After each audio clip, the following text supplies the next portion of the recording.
Hello friends, आज हम आपके लिए एक नई वीडियो लेके आए हैं फंडामेंटल प्रिंसिपल ऑफ मैनेजमेंट। अपने अपने एक्सपीरियंस के अकॉर्डिंग, रिसर्च के अकॉर्डिंग, डिफरेंट जो है ऑथर्स हैं या ये कहीं जो एक्सपर्ट्स हैं उन्होंने अलग अलग प्रिंसिपल्स को एक्सप्लेन किया है।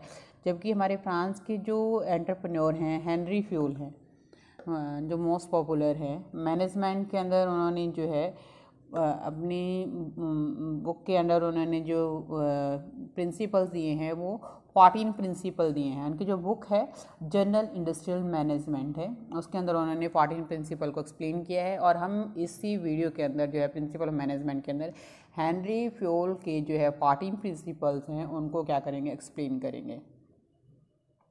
हेनरी फ्यूल ने जो है प्रिंसिपल्स के अंदर जो है दो जो है मेन पॉइंट्स के ऊपर जो है एक्सप्लेन किया है। सबसे पहले पॉइंट के अंदर क्या कहते हैं कि प्रिंसिपल्स जो हैं मैनेजमेंट के वो बहुत ज़्यादा बड़े नहीं होने चाहिए। पहली कंडीशन क्या है कि जो प्रिंसिपल हैं वो बहुत ज़्यादा बड़े नहीं होने चाहिए और इस तरीके से होना चाहिए जिससे हमें क्या मिले, सुझाव मिले, या ये कहें कि जो ऑल जो सिचुएशंस है, ऑल परिस्थितियों में क्या हो सके उन्हें लागू किया जा सके। पहली। सेकेंडली क्या कहता है कि प्रबंध के सिद्धांत जो है ज़्यादा जो है कठोर नहीं होने चाहिए, फ्लेक्सिबल होने चाहिए। अकॉर्डिंग टू जैसे ही नीड्स के अकॉर्डिंग उनमें क्या किया जा सके, चेंज किया जा सके। फ्यूल के द्वारा 14 प्रिंसिपल्स जो है लागू किए गए हैं उनको एक्सप्लेन करते बेटा। फर्स्ट जो है प्रिंसिपल वो है आपका डिवीज़न ऑफ वर्क। आप मेरे साथ लिख भी सकते हैं बेटा, इसे लिखिए बेटा, division of work. Division of work means Hindi में इसे क्या कहोगे, कार्य विभाजन। कार्य मीन्स काम, विभाजन मीन्स उसका बंटवारा। इसमें क्या कहता है हेनरी फ्यूल इस प्रिंसिपल्स के हमें क्या जो एक्सप्लेन करना चाहता है, अब कि जो काम है जो आपका उसको क्या कर दिया जाए, जो है डिफरेंट हिस्सों में डिवाइड कर दिया जाए। लेकिन एक जो वर्क है उसे एक पर्सन को ना सौंप के उसके पार्ट्स के अकॉर्डिंग उसे क्या किया जाए, उसे अलग अलग पर्सन को सौंप दिया जाए, जिससे वो क्या होंगे, उस काम में एक्सपर्ट हो जाएंगे और उसका जो है बेनिफिट किसको मिलेगा, हमारे ऑर्गेनाइजेशन को मिलेगा। फॉर एग्जांपल नहीं बेटा, इसमें जैसे कि एक फर्नीचर का जो है मैन्युफैक्चर का काम करता है कोई पर्सन, सपोज उसने जो है 100 जो है लेक्चर बनाने का जो है स्टैंड जो होता है आपका, उसको बनाने का काम देते हैं। उसके पास ऑर्डर आता है, एक तो 100 लेक्चर स्टैंड जो है एक पर्सन बनाए तो उसे टाइम ज़्यादा लगेगा, ना ही वो एक्सपर्ट हो पाएगा। इसमें क्या कहता है डिवीज़न ऑफ वर्क के अंदर क्या कहता है कि भी लेक्चर स्टैंड की जो है लेग्स कोई बनाए, टॉप जो है बोर्ड कोई और बनाए, ठीक है, जैसे सेंटर का पॉइंट कोई और बनाए, जो है सेंटर स्पॉट कोई और बनाए, जिससे क्या होगा आपका जो है लेक्चर स्टैंड बन के तैयार, लेग्स अलग तैयार हो रही हैं, टॉप बोर्ड अलग तैयार हो रहा है, सेंटर स्पॉट अलग तैयार हो रहा है, जिससे क्या होगा अल्टीमेटली एक लेक्चर स्टैंड बनेगा। इसमें क्या है कि लेग्स बनाएगा जो पर्सन वो लेग्स के अंदर एक्सपर्ट हो जाएगा, टॉप बोर्ड बनाएगा वो टॉप बोर्ड के अंदर एक्सपर्ट हो जाएगा, सेंटर स्पॉट बनाएगा वो सेंटर स्पॉट के अंदर एक्सपर्ट हो जाएगा। यदि कोई पर्सन, एक पर्सन यदि अकेला लेक्चर स्टैंड बना रहा है तो वो किस चीज़ में एक्सपर्ट होगा, लेग बनाने में, टॉप बोर्ड बनाने में, सेंटर बोर्ड बनाने में, तो उस कंडीशन में उसे बहुत सारी मुश्किलों का सामना करना पड़ेगा। तो हेनरी फ्यूल का क्या कहना है कि जो काम है उसे क्या कर दिया जाए, डिवाइड कर दिया जाए। तो फर्स्ट प्रिंसिपल क्या है आपका, डिवीज़न ऑफ वर्क है। नेक्स्ट लिखिए बेटा, सेकेंड जो है आपका प्रिंसिपल है, वो प्रिंसिपल है बेटा आपका सेकेंड प्रिंसिपल जो है अथॉरिटी एंड रिस्पॉन्सिबिलिटी। लिखिए बेटा मेरे साथ, अथॉरिटी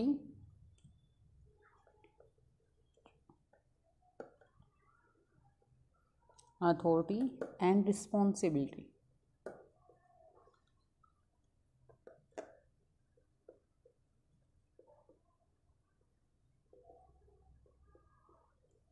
अधिकार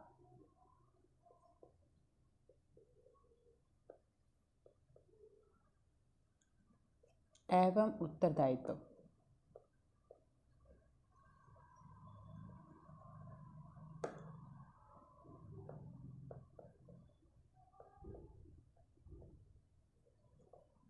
इस के अकॉर्डिंग क्या कहते हैं बेटा, इस प्रिंसिपल के अकॉर्डिंग क्या कहता है, जो अथॉरिटी है और रिस्पॉन्सिबिलिटी है वो दोनों क्या चलती हैं, बराबर चलती हैं। जिस पर्सन को अथॉरिटी दी गई है तो उसे रिस्पॉन्सिबिलिटी भी दी जाए तो ही जो है वो अपना काम जो है प्रॉपर तरीके से करेगा। या ये कहें कि भी जिससे हमने अथॉरिटी दी है तो हम उसे रिस्पॉन्सिबल भी ठहरा सके। इस तरीके से हम यदि हम उसे अथॉरिटी नहीं देंगे तो रिस्पॉन्सिबल नहीं ठहरा सकते हैं। हम उसे रिस्पॉन्सिबल तभी ठहरा सकते हैं जब हम उसे अथॉरिटी देंगे। तो इस कंडीशन में हम क्या कहते हैं कि कोई भी काम करना है चाहती हैं तो ये दोनों क्या चलेंगे, बराबर चलेंगे जब भी हम कोई काम करना है। फॉर एग्जांपल के लिए यदि एक कंपनी के अंदर सपोज एक सीईओ है, एक कंपनी के अंदर सीईओ है, उसने क्या किया है, सेल्स मैनेजर का जो है उस पर हमने जो है अपॉइंट किया है सेल मैनेजर की पोस्ट पे, और सबने कहा है कि सेल्स को क्या करना है, डबल करना है। सेल्स क्या करनी है, दुगनी करनी है। डबल मीन्स दुगनी करनी है। ठीक है, हमने लक्ष्य पूरा करने के लिए हमने क्या कर दिया, जब तक हम उसे ये टारगेट जो हमने दिया है उसे सेल्स को डबल करने का टारगेट दिया है, तो उस कंडीशन में हमने सेल को पूरा करने के लिए जो वो सेल से रिलेटेड कोई भी एडवर्टाइजमेंट करना चाहता है या सेल के लिए कोई पर्सन अपॉइंट करना चाहता है तो हमें उसको क्या देने पड़ेंगे, उसके लिए उसे जो है अथॉरिटी भी देनी पड़ेगी। हमने रिस्पॉन्सिबल तो ठहरा दिया उसे, यदि उसे अथॉरिटी देंगे काम करने की, पूरा करने के लिए, तभी हम क्या कर सकते हैं, उसे रिस्पॉन्सिबल ठहरा सकते हैं। यदि हम उसे सेल मैनेजर की जो है अपॉइंट करने की वो ही नहीं देंगे तो उस कंडीशन में क्या है, हम उसे रिस्पॉन्सिबल ठहरा नहीं सकते। हम जब उसे अथॉरिटी तो दे रहे हैं बट उसे रिस्पॉन्सिबिलिटी जो है नहीं वो कर रहे हैं, या रिस्पॉन्सिबिलिटी दे रहे हैं बट अथॉरिटी नहीं दे रहे हैं, उस कंडीशन पे हम जो है हमारे जो है टारगेट है वो कंप्लीट नहीं हो पाएगा। क्लियर बेटा ये। उसके बाद आता है बेटा आपका कि ना तो जो आपकी रिस्पॉन्सिबिलिटी की बात करें, अथॉरिटी की बात करें, ना तो अथॉरिटी जो है ज़्यादा दी जानी चाहिए। यदि अथॉरिटी ज़्यादा दी जाती है तो उसका मिसयूज़ कर सकते हैं, ना ही अथॉरिटी कम होनी चाहिए। यदि कम होंगी तो जो हमारा टारगेट है वो पूरा नहीं हो पाएगा। इसलिए कहते हैं कि अथॉरिटी एंड रिस्पॉन्सिबिलिटी क्या चलती हैं, इक्वली चलती हैं। क्लियर बेटा। नेक्स्ट आता है बेटा आपका थर्ड पॉइंट, डिसिप्लिन।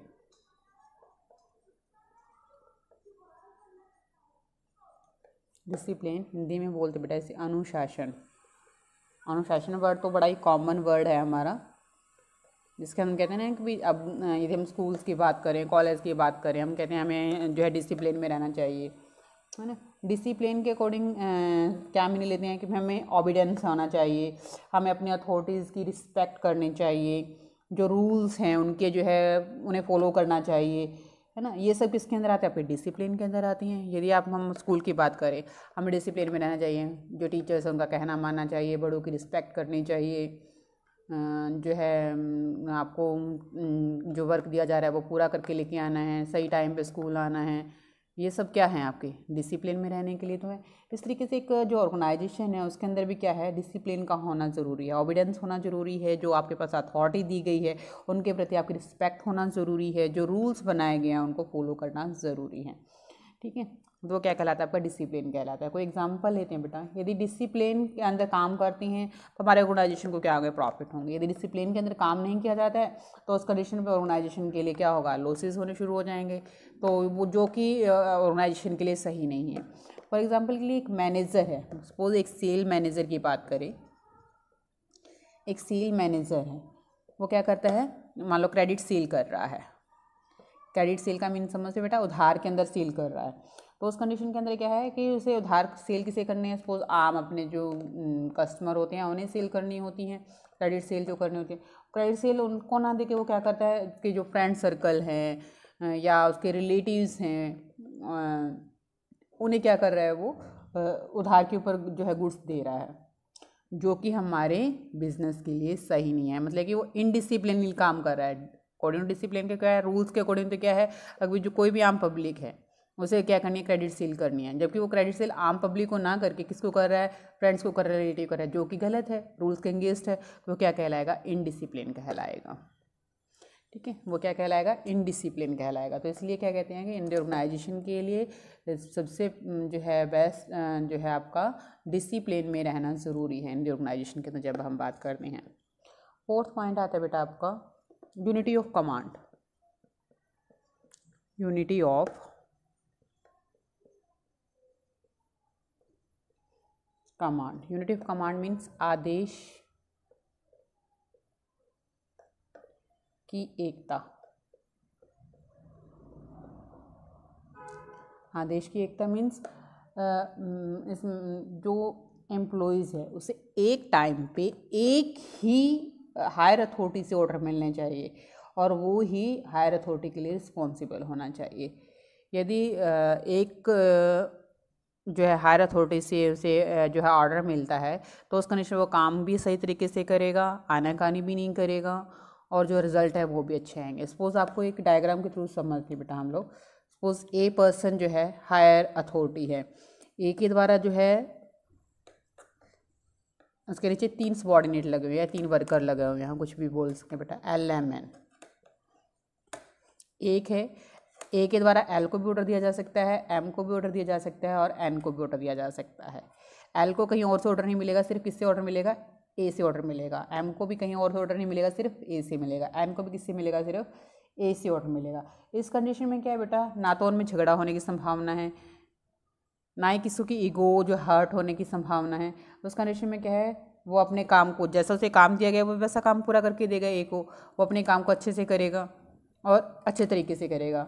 दूसरी बार कहते हैं बेटा, यदि यही हमें इस तरीके से कहा जाए ABCD, ए को बी से मिल रहा है, बी को डी से मिल रहा है, सी को डी से मिल रहा है, इसको इस तरीके से मिल रहा है, इस तरीके से भी मिल रहा है, क्रॉस तरीके से भी मिल रहा है बेटा। यदि इस तरीके से मिल रहा हो, लेकिन इसे ऑर्डर, अब इस कंडीशन में देखिए बेटा, आपको ए किसे ऑर्डर दे सकता है, बी को भी दे सकता है, सी को भी दे सकता है, ठीक है, डी को भी दे सकता है। इसका डायग्राम जो है आप इस तरीके से ना बना के इस तरीके से बनाइए बेटा। ABCDE,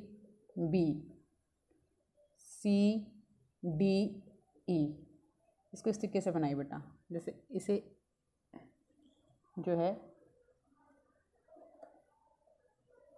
ऐसे 3 ऑर्डर मिल गए हैं। ए सी को भी दे रहा है, डी को भी दे रहा है, ई को भी दे रहा है। इस तरीके से बी जो बॉस है वो सी को भी दे रहा है, डी को भी दे रहा है और ई को भी दे रहा है। क्लियर बेटा ये चीज़? इस कंडीशन में हम क्या कह सकते हैं बेटा, यदि ए ऑर्डर देता है सी को और बी भी ऑर्डर देता है सी को, तो उस कंडीशन पे ए क्या है, क्या करेगा, ए का काम पूरा करेगा, बी का काम पूरा करेगा, तो कंफ्यूज में रहेगा। ना तो वो ए का काम पूरा कर पाएगा और ना ही बी का काम पूरा कर पाएगा। यदि वो ए का पूरा करता है तो बी की ईगो हर्ट होती है, यदि वो बी का काम करता है तो ए की ईगो हर्ट होती है। तो इसलिए जो है आपका जो है यूनिटी ऑफ कमांड के अंदर जो आपको क्या कहता है कि जो आपको ऑर्डर मिलने चाहिए वो किससे मिलने चाहिए, एक ही पर्सन से मिलने चाहिए। यूनिटी ऑफ कमांड के अंदर एक बॉस होना चाहिए, उसके नीचे ही काम करने वाले पर्सन होने चाहिए जो कि उनकी एफिशिएंसीज के अकॉर्डिंग अच्छे से काम करवा सकते हैं। क्लियर बेटा?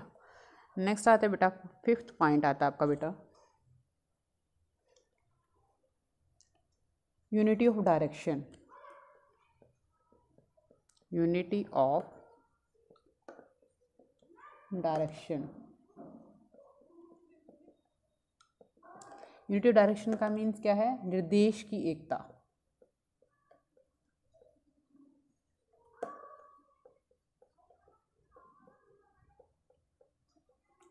इसमें क्या कहते हैं कि अकॉर्डिंग टू एक्टिविटी, जिनका सेम ऑब्जेक्टिव है उनका एक अध्यक्ष होना चाहिए, एक ही जो है हायर अथॉरिटी होनी चाहिए और एक ही प्लान बनाया जाना चाहिए। क्लियर बेटा? इसमें क्या कहता है, जो सेम ऑब्जेक्टिव वाली एक्टिविटीज़ हैं उनके एक पर्सन्स के अंडर पूरी की जानी चाहिए और उनके लिए एक ही प्लान बनाया जाना चाहिए। क्लियर है?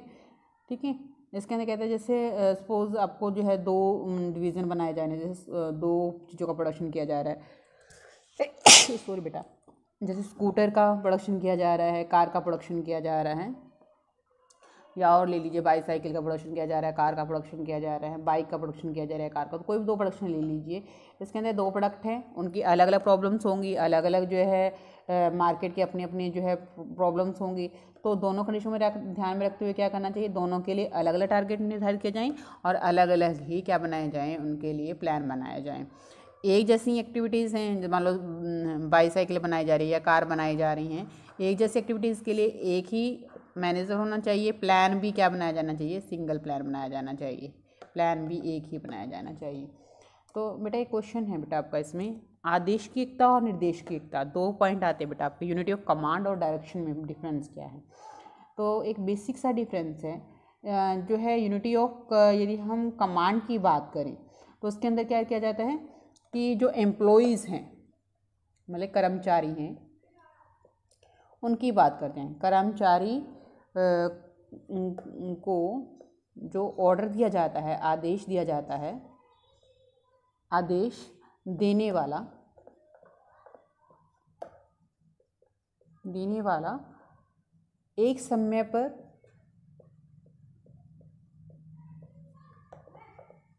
एक व्यक्ति होना चाहिए।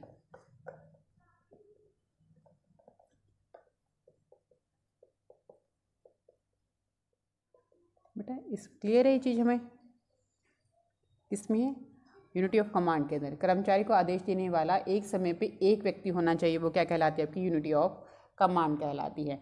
अब हम निर्देश की बात करते हैं तो इसमें हम क्या कहते हैं कि एकता के अंदर, निर्देश की एकता के अंदर लिखिए बेटा आप, यहीं लिख रही हूँ बेटा इसका जो है निर्देश का, मतलब समान उद्देश्यों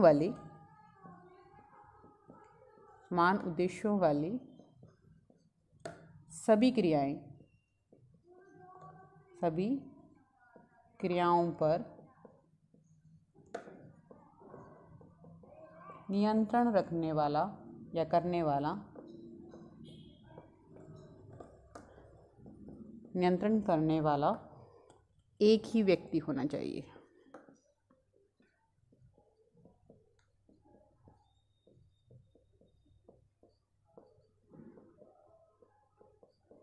ये किसकी बेटा डेफिनेशन, यूनिटी ऑफ डायरेक्शन की, यूनिटी ऑफ कमांड की है ये बेटा आपकी। नेक्स्ट पॉइंट आता है बेटा, 6th पॉइंट आता है आपका, subordinate of individual interest to general interest. लिखिए बेटा, सबॉर्डिनेशन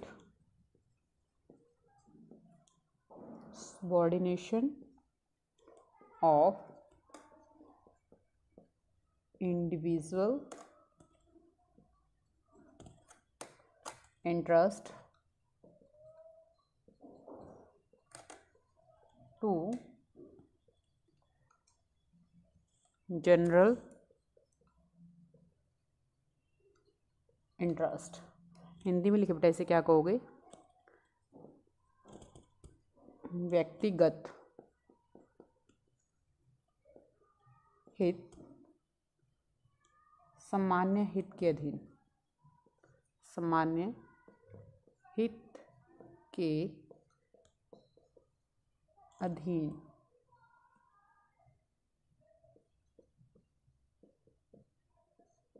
इसको एक्सप्लेन करते बेटा, व्यक्तिगत हित सामान्य हित के अधीन, इट मीन सबसे पहले क्या देखोगे आप, जो है आपका ऑर्गेनाइजेशन का हित देखोगे, उसके बाद अपना खुद का हित देखोगे।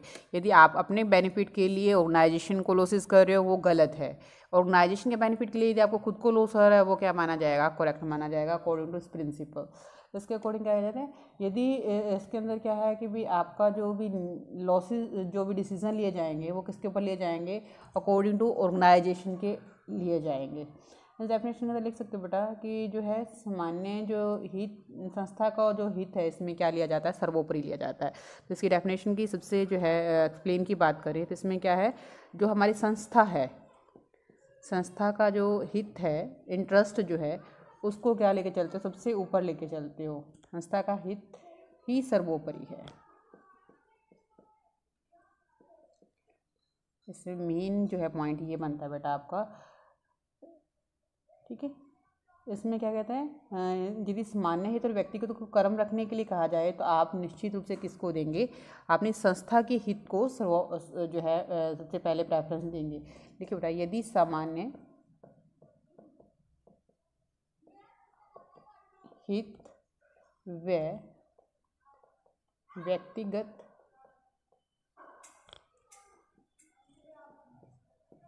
हित को प्राथमिकता क्रम में रखने के लिए कहा जाए, के लिए कहा जाए तो निश्चित रूप से संस्था के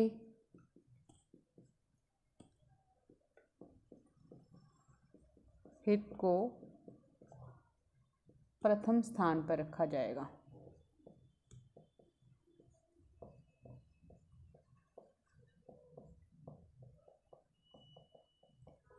ये जो बेटा आपकी डेफिनेशन है वो डेफिनेशन किसकी है? व्यक्तिगत हित सामान्य हित के अधीन जो है उसकी डेफिनेशन लिखोगे। इसके अंदर आप एग्जांपल लिख सकते हो। यदि कोई मैनेजर है उसे कोई पर्सनल डिसीजन लेना है तो उस कंडीशन में क्या करेगा? सबसे पहले वो देखेगा कि उसको ऑर्गेनाइजेशन को कितना जो है लॉसेज हो रहा है और उसे खुद को कितना लॉस हो रहा है। इस कंडीशन में एग्जांपल लीजिए परचेज मैनेजर का। इस कंडीशन में हम जो एग्जांपल ले रहे हैं परचेज मैनेजर का।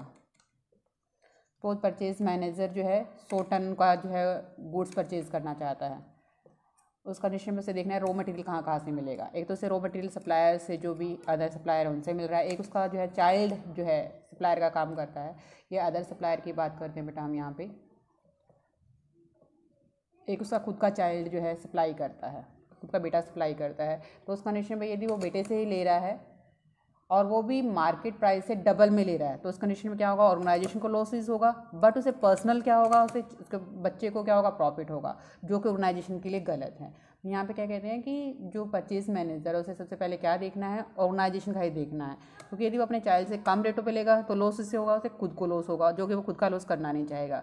तो यहाँ पे क्या है? वो अदर सप्लाई से लेगा, जो मार्केट के अंदर जो रेट चल रहे हैं उस पर वो क्या कर लेगा? 100 टन जो गुड्स चाहिए वो उसे परचेज कर लेगा। नेक्स्ट पॉइंट आता है आपका 7th पॉइंट।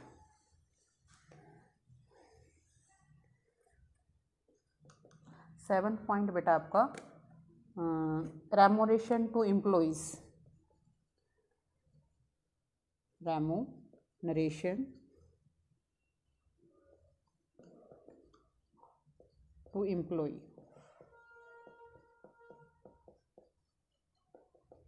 हिंदी में लिखिए बेटा कर्मचारियों को पारिश्रमिक। कर्मचारियों का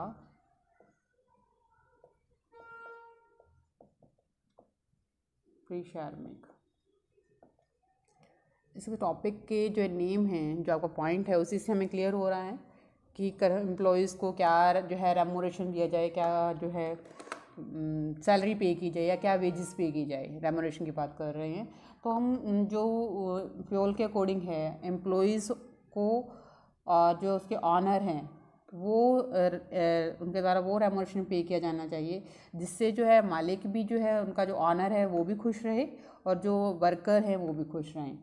तो इसके अकॉर्डिंग उन्हें रेमोनेशन उनकी जो है उनके द्वारा जो काम किया जा रहा है उसके अकॉर्डिंग उन्हें रेमोनेशन पे किया जाए, कॉस्ट ऑफ लिविंग के अकॉर्डिंग पे किया जाए, लेबर के अकॉर्डिंग पे किया जाए, उनकी एबिलिटी के अकॉर्डिंग उन्हें क्या किया जाए? रेमोनेशन पे किया जाए। यदि सपोज़ यदि जो है महंगाई बढ़ रही है और ऑर्गेनाइजेशन को प्रॉफिट हो रहे हैं और फिर भी ऑर्गेनाइजेशन के द्वारा रेमोनेशन जो है अच्छा पे नहीं किया जा रहा है या उनके रेमोनेशन में इंक्रीजमेंट नहीं की जा रही है, तो उस कंडीशन में जो हमारे कर्मचारी हैं वो क्या करना शुरू कर देंगे? हमारे ऑर्गेनाइजेशन को छोड़ के जाना शुरू कर देंगे, है ना। तो उसके लिए क्या है कि भाई हमें जो हमारे कर्मचारी हैं, हमारे जो एम्प्लॉयज़ हैं, उन्हें प्रॉपर तरीके से रेमोनेशन दिया जाए। Thank you. आपको जो है इसके जो है रिमेनिंग 7 जो है हेनरी फ्योल के जो प्रिंसिपल्स हैं वो आपको नेक्स्ट वीडियो में हम अवेलेबल करवाएंगे। कृपया करके मेरी वीडियो को देखते रहें और उसे लाइक करें और सब्सक्राइब करना ना भूलें। धन्यवाद।